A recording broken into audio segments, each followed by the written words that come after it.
حضرت عبداللہ بن مسعود رضی اللہ تعالیٰ عنہ کی روایت ہے، وہ کہتے ہیں کہ ایک مرتبہ نبی اکرم صلی اللہ علیہ وسلم حضرت بلال رضی اللہ تعالیٰ عنہ کے پاس تشریف لائے تو دیکھا کہ ان کے پاس کھجوروں کا ایک ڈھیر لگا ہوا ہے۔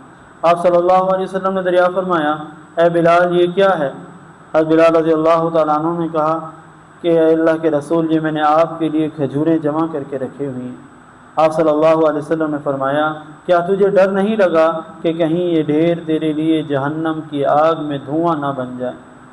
اے بلال، اس کو تقسیم کر ڈالو اور اس بات سے مت ڈرو کہ عرش کے زیر سایہ کسی کو رزق کی تنگی ہوگی۔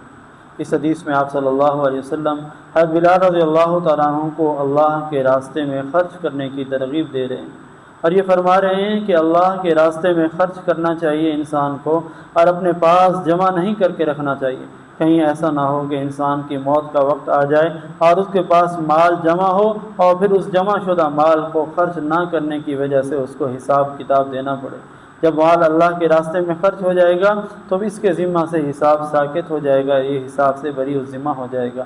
اس لیے انسان کو ایک تو اللہ کے راستے میں مال خرچ کرنے کا اہتمام کرنا چاہیے، اور دوسرا اپنے لیے رزق کی تنگی کا ڈر نہیں رکھنا چاہیے، کیونکہ جس انسان کے مقدر میں جو رزق اللہ نے لکھ دیا ہے وہ اس کو ہر حال میں مل کر رہے گا۔